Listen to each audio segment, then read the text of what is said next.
Hello everyone. इस video में हम क्लास 12 इंग्लिश की फर्स्ट असाइनमेंट जो सितंबर में आपकी रिलीज़ हुई है उसका आंसर क्वेश्चन आंसर डिस्कस करेंगे। तो चलिए करते हैं।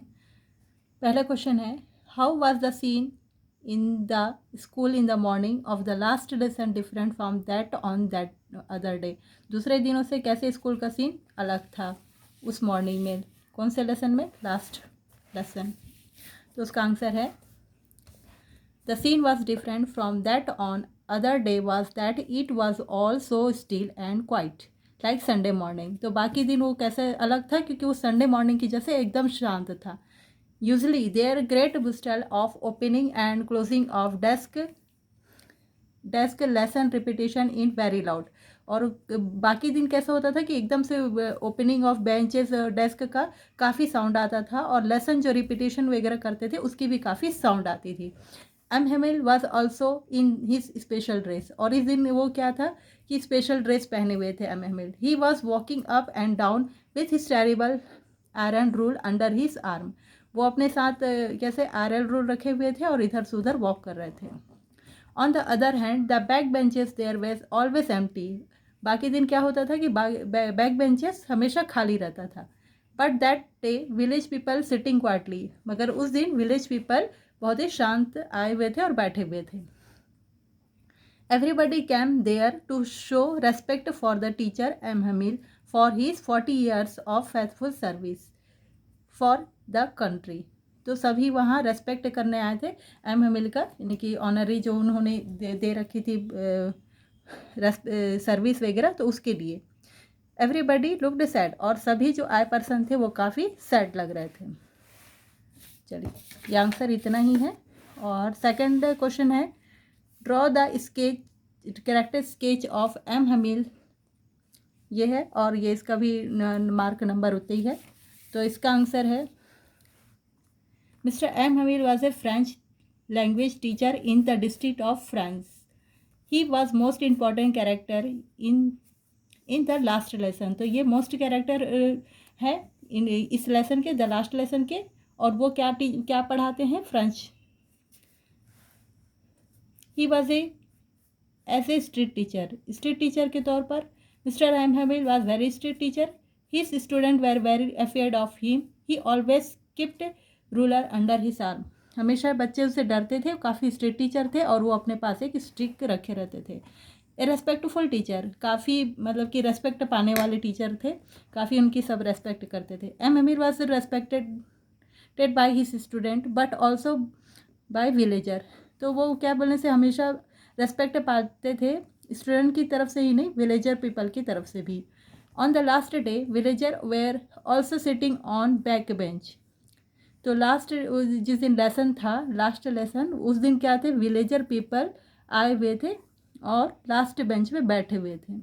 दे come there to give respect for his 40 years of faithful service. वो वहाँ आए थे रेस्पेक्ट देने उनको, उनकी जो इतने साल उन्होंने सर्विस दी है। फिर थर्ड पॉइंट है, ए डेडिकेटेड टीचर। वो एक डेडिकेटेड टीचर थे। M Hamel was very dedicated towards his teaching and for his mother tongue के लिए भी थे और टीचिंग की तरफ भी थे वो काफ़ी। M Hamel spirit of patriotism, उनके पैट्रिज्म दिखती हैं किसमें। M Hamel was a patriot. He loved French language. He said that French language is the most beautiful language in the world. वो ऐसा बताते हैं कि फ्रेंच लैंग्वेज इस वर्ल्ड की सबसे ब्यूटीफुल लैंग्वेज है, और ये काफ़ी अच्छे से पढ़ाते हैं। नेक्स्ट आंसर है, draw the character sketch of Franz. Franz के बारे से लिखना है। तो उसका आंसर है, Franz was a student of school in Alsace. Alsace school का एक स्टूडेंट है। He was not a brilliant student, वो ज़्यादा ब्रिलियंट स्टूडेंट नहीं है। He was always dread of great ruler that M Hamel kept under his arm. वो हमेशा ही काफ़ी डरता था एम हमील के जो रूल थे उनके, रखे रहते थे जो स्टिक, उससे। Franz knew how cranky M Hamel was. तो काफ़ी सख्त मिजाज के थे, ऐसा एम हेमिल के बारे से फ्रांस सोचता था।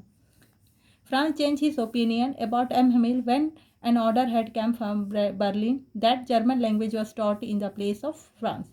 तो उसकी ओपिनियन कब चेंज होती है, जिस दिन वो नोटिस आती है कि जर्मन पढ़ाया जाएगा अब फ्रांस लैंग्वेज की जगह। When he came to know that it was the last lesson of Mr. M. Hamill, that it was the last lesson of Mr. Hamill, his view about him changed. तो जब वो जानता है कि M हमिल के आज लास्ट लेसन है तो उसके जो पॉइंट ऑफ व्यू थे वो चेंज हो जाते हैं उनके प्रति. He began to respect him, वो बहुत ही ज़्यादा अच्छे से रेस्पेक्ट, दिल से रेस्पेक्ट करता है. He felt that he had neglecting learning France, तो उसको काफ़ी दुख लगता है कि उन्होंने इतना दिन, यानी कि फ्रांस जो है वो उसने काफ़ी इतने दिन तक क्यों नहीं पढ़ाई किया. He shared M. Hamill's about French. It was the most beautiful language in the world. He listened to M. Hamill last lesson.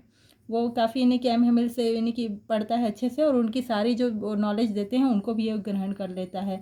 और उन एम हमिल का कहना है कि इस वर्ल्ड में सबसे ब्यूटीफुल लैंग्वेज है France. He listen to M Hamel last lesson, और लास्ट लेसन जो पढ़ाते हैं उसको काफ़ी ध्यान से सुनता है. He want to learn the French in just one period. वो जितनी भी फ्रेंच लैंग्वेज थी, जितनी भी चीज़ें पढ़ा रहे थे और जो चीज़ थी उसको लगता था कि सारा का सारा वो एक पीरियड में पढ़ ले. He was very sad at the departure of his teacher, और उसको काफ़ी दुख था कि टीचर के डिपार्चर से. ये यहाँ तक आंसर कंप्लीट होता है. अब आपका फोर्थ आंसर है, what are the young trees describe as splitting in poem mother at 66. तो इसमें का है स्प्लिटिंग मतलब कि बहुत ही तेज़ी से भागना इधर से उधर. मैंने और भी अपने वीडियो पे बताया हुआ है, लेसन के डिस्क्रिप्शन डिस्क्राइब किया हुआ है. तो यहाँ पर क्या है, while driving to the airport in an effort to distract herself from the thought of her ageing mother. तो वो जब ड्राइव कर रही थी, यानी कि ड्राइविंग मैंने जा रही थी कहीं एयरपोर्ट वगैरह, तो वो जो फीलिंग उसके मन में थी उसको डिस्ट्रैक्ट करने के लिए उन्होंने वो थॉट जो आ रही थी नेगेटिव टाइप की, तो उसको हटाने के लिए उन्होंने खिड़की से यानी कि विंडो से बाहर देखना शुरू किया. और the poet looks at the young trees, तो क्या देखती है ये पोएट विंडोज़ के बाहर यंग ट्रीज वगैरह को देखती हैं जो कि स्प्रेटिंग है, काफ़ी तेज़ी से भाग रही हैं. The trees seems to be running fast at the moving car. Moving car जितनी इनकी स्पीड से जैसे आगे बढ़ रही है वैसे ही वो पास होते जा रही हैं. कौन? Trees. The splitting of the trees symbolise the rapidly passing years of humans life from childhood to old age. जिस तरह से ह्यूमन की लाइफ एकदम चाइल्डहुड से लेकर ओल्ड एज तक फास्ट जा रही है, उसी तरह से ये ट्रीज भी उसी तरह से फास्ट जा रही हैं. The image which shows activity and strength is contrast with that of her old and weak mother who seemed quite sleeping in the car. जो उसकी मदर क्वाइट स्लीपिंग एकदम शांत सो रही थी कार पर, तो वो जो एक्टिविटीज़ है प्लांट का और उसकी वीक मदर का, ये दोनों को एक दूसरे से कॉन्ट्रास्ट करके ये लाइन बनाया गया. The young trees represent life in contrast to the young trees represent life in contrast to her mother's approaching death. तो ये क्या दिखाता है, मदर के डेथ को दिखाता है कि जिस तरह से तेज़ी से स्पीड से ट्रीज निकल रही वैसे ये एज निकल जाएंगी और उसकी मदर डेथ हो जाएगा. तो ये होता है यहाँ तक का इसका आंसर. और लास्ट है आपका ये जो है पैसेज, इसको आप पढ़ लेंगे, समझ लेंगे, तो मेरे को लग रहा है कि इसका आंसर यहाँ से यहाँ तक है और ये यहाँ से यहाँ तक है. इसको समझाने की ज़रूरत नहीं पड़नी चाहिए आई थिंक, और ये आपको क्लियर होता है इतना. Thank you. अगर आपको ये काफ़ी हेल्प, मेरे को लगता है अगर हेल्प मिला ये वीडियो से आपको, तो आपको लाइक शेयर और कमेंट ज़रूर करना चाहिए. Thank you.